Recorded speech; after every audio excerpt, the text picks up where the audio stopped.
Salam, hər vaxtınız xeyir olsun Azad Region TV izləyiciləri. 2 aprel 2026-cı il tarixində şəhid İsmailov Rəfail Vəliyyətoğlu, şəhid Babayev Rəfail Şahbazoğlu'nun şəhadətinin 33-cü il dönümüdür. Bir neçə dəqiqədən sonra şəhidlərimizin müqəddəs məzarının ziyarəti təşkil olunacaq. Alxanlı kənd şəhidlərinin memorial abidəsi ziyarət olunacaq. Və bizim mənəvi borcumuz şəhidlərimizi hər zaman əziz tutmaq, onların müqəddəs məzarlarını ziyarət etmək, onları tanımaq və tanıtmaqdır. Bizim haqqımız yoxdur ki, onları unudaq. Çünki onlar öz əziz canlı bu torpaq üçün, bu vətən üçün həsr edib. Onlar öz əziz canından keçib və onların sayəsində biz azad nəfəs alırıq. Allah bütün şəhidlərimizə rəhmət eləsin. Salam, bir daha hər vaxtınız xeyir olsun, əziz həmvətənlər. Qeyd etdiyim kimi 2 aprel 2026-cı il şəhid İsmailov Rəfail Vəliyyətoğlu'nun, şəhid Babayev Rəfail Şahbazoğlu'nun şəhadətinin 33-cü il dönümüdür. Bu günləri şəhadət tədbirimizdə şəhidimizin anası Rusyana buradadır, qardaşı buradadır. Alxanlı kənd icra nümayəndəsi İbrahim Bərşadlı, Alxanlı kənd bələdiyyəsinin sədri Naib Əliyev və şəhidimizin ailə üzvləri buradadır. Bir neçə dəqiqədən sonra şəhidimizin müqəddəs məzarı ziyarət olunacaq, Alxanlı şəhidləri abidəsi kompleksi ziyarət olunacaq. Allah bütün şəhidlərimizə rəhmət eləsin.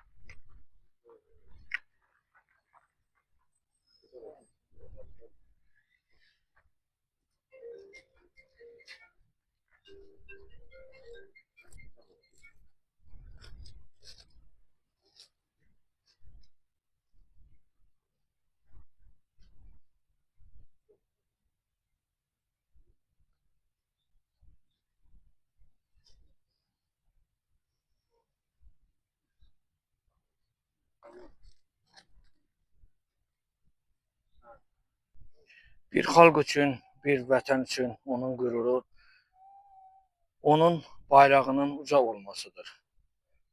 Bizim vətən bayrağımızı uca edən bizim şəhidlərimizdir, bizim igidlərimizdir, bizim qəhrəmanlarımızdır. Onları əbədi qəlbimizdə saxlamaq, onları yad etmək bizim mənəvi borcumuzdur, bizim haqqımızdır. Onların sayəsində biz azad nəfəs alırıq. O dağlarda, o bağlarda biz sevə-sevə, qürurla yaşayırıq. Vətən uğrunda ölən varsa vətəndir. Qarşısında dayandığımız igid qəhrəmanlar bizim 90-cı il Qarabağımızın, vətənimizin ağır günündə öz əziz canını fəda edən İsmailov Rəfail Vəliyyətoğlu, Babayev Rəfail Şahbazoğlu, Quliyev Kərəm Bərxudoğlu və digər şəhidlərimizin uyduğu bu məzarlıq bizim üçün ən əziz, ən müqəddəsdir və biz nə mövlud günü, nə şəhadət günü deyil, biz şəhidlərimizi əbədi olaraq qəlbimizə əziz tutmalıyıq. Ruhunuz şad olsun, ruhunuz qarşısında baş əyirik. Torpaq o zaman müqəddəs olur ki, onun uğrunda ölən var. Bəli, qürurla dayanan bu ana övladını vətən üçün böyüdü, vətən üçün yola salır və öz əziz can parçasının şəhadət xəbərini eşidir. Və bizim xalqımızın, azadlığımızın əbədi olması üçün qürurla da dayanmalıdır. Bizimsə borcumuz bu əziz şəhidlərimizi, qəhrəmanlarımızı, igidlərimizi daima qəlbimizdə yad etməliyik. Ruhunuz qarşısında baş əyirik. Əziz dostlar, mən bayaqdan qeyd etdim. Bizim şəhidimizin anası Luciana buradadır. Bəli, mənim verəcəyim sual bəlkə də anam üçün bir ağır olar. Yarasını təzələmiş olaraq, amma istərdim ki, anam bir xatırlama eləsin.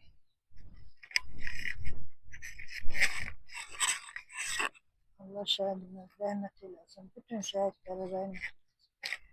Allah qazilərimizə can sağlığı versin. Veteranlarımıza ömür versin.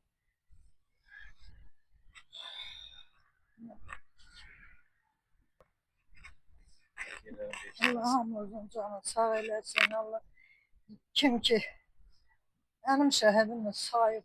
Allah həmişə onları saysın. Sağ olun. Allah köməyiniz olsun. Allah prezidentimizə kömək olsun. Mehriban Əliyev. Nə ben şimdi. Bəli, bizim hər zaman borcumuz. Mən dəfələrlə bunu qeyd etmişəm. İstər şəhadət günü yox, mövlud günü yox, hər bir zaman bizim qəlbimizdə əziz və əbədi olaraq yaddaşlarımıza qalmalıdır. Çünki biz bunların sayəsində bizə nəfəs alırıq. Bu balaca körpələr bu torpaqda ona görə azad nəfəs alır ki, bu şəhidlərimizin sayəsində, qazilərimizin sayəsində. Əziz dostlar, şəhadət tədbirində iştirak edir Alxan kənd bələdiyyəsinin sədri Nahid müəllim. Mən də Nahid müəllimin öz təəssüratlarını bölüşmək istəyərdim. Allah bütün şəhidlərimizin məqamını uca eləsin. Anamı da bildirmək istəyirəm ki, o həmişə başımıza tutsun. Bütün Azərbaycan, bütün şəhidlərin hər birindən fəxr edirik. O cümlədən biz də bu iki qəhrəmanımız, ümumiyyətlə bütün şəhidlərimizlə fəxr edirik. Mən həmişə onları paylaşarkən deyirəm ki, bunlar şəhadətin belə adaşı olublar, iki rəfaylar. Çox yaxşı xatirəmdədir. O zaman biz uşaq idik 93-cü ildə və bunların qəhrəmanlıq göstərdiyi döyüşdən bütün kənd danışırdı. Yəni deyir, o uşağın yadından heç nə çıxmaz, həqiqətən mənim bu xatirəmdədir. Bunlar Füzuli rayonunun Divanallar kəndinin azadlığı uğrunda, oranın düşmənlə ön mövqelərdə olan cəbhə xəttində vuruşarkən şəhadətə ucalmışdılar və hər ikisi bizim kəndimizin qəhrəmanlıq göstərən, nümunəvi bir xidmət göstərib, qəhrəmanlıq göstərən şəhid olan övladlarıdır. Mən onların hər biri ilə, ümumilikdə bütün şəhidlərimizlə fəxr edirəm və bir daha hər bir şəhidimizin ailəsinə, ümumilikdə bütün Azərbaycan şəhidlərinin ailəsinə başsağlığı verirəm, başlarını uza tutmağını diləyirəm. Allah onlara səbir versin və onlar o övladları böyütdülər ki, bu vətənin müdafiəsi üçün canlarından keçdilər. Bizim də ömrü boyu nə qədər həyatda yaşayırsa, onlara borcumuz heç vaxt bitə bilməz, qutara bilməz. Hər zaman onları biz də çalışacağıq, yaşadaq. Allah məqamların hər birinin uca eləsin. Ruhları şad olsun. Çox sağ olun müəllim, bizə bütün şəhidlərimiz Allahdan rəhmət diləyirik. Allah dövlətimizi, dövlətçiliyimizi qorusun. Ana hər zaman başınızı uca tutun ki, siz igid, qəhrəman övlad böyütmüşsünüz. Qeyd elədim mən. Bu övladların sayəsində biz azad nəfəs alırıq. Doğma Qarabağımızda, doğma Zəngəzurumuzda sərbəst yaşaya bilirik.